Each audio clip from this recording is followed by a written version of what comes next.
Hello, my name is Chris Breckel, and this is my YouTube book report video. The book that I chose was Tuesdays with Morrie by Mitch Albom. Like a lot of people who approached this book before reading it, I'd only heard about it, and that only compelled me more and more to find it for myself.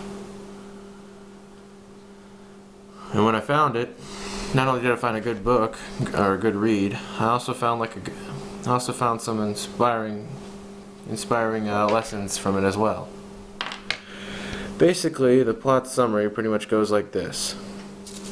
Tuesdays with Morrie tells the story of Mitch Albom. Mitch Albom is the book's narrator and protagonist, as he recalls the time that he graduated from Brandeis University in the spring of 1979. He says goodbye to his favorite professor, Morrie Schwartz.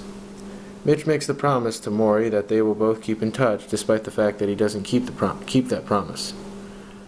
16 years pass, and a lot happens to both individuals. Morrie tends to come down with ALS, or better known as Lou Gehrig's disease. As for Mitch, he considers his life unsatisfactory as his uncle dies of pancreatic cancer. He goes through this midlife crisis type of deal when he's forced to quit his job as a failed musician to be a well-paid journalist for a Detroit newspaper. In addition to that, his wife is also constantly arguing with him because she's wanting a child and he's too busy. He's always at work on assignment.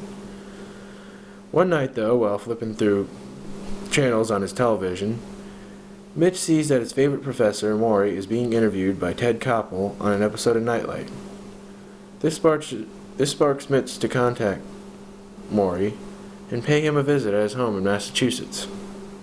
Soon they begin meeting every Tuesday until his death. But during those Tuesdays with Morrie, they both reflect on life, and Mitch continues to learn more from Morrie's point of view as he's going through the deterioration of his body via his illness. There were 2 points that I got from Tuesdays with Morrie that I found to be valuable life lessons to have. The first came from a quote from Morrie, which says, "Take my condition. The things that I'm supposed to be embarrassed about now, not being able to walk, not being able to wipe my own ass, waking up some mornings wanting to cry. There is nothing innately embarrassing about them. It's the same for women not being thin enough, or men not being rich enough. It's just what our culture would have you believe. Don't believe it." I found this quote to be very true. Culture or society is never the best teacher. I could go on all day with examples, from media, like it says in the book, or just the simple fabric of modern societies in both our culture and cultures all over the globe.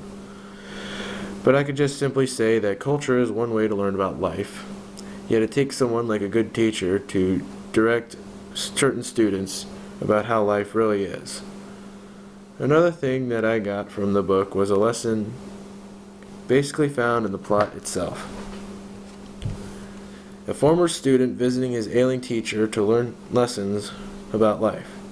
Simply put, it basically taught me that it's never too late to learn, and that the best teachers tend to be the ones that are there willing to teach, even in their deathbeds. I hope you enjoyed my presentation. Take care.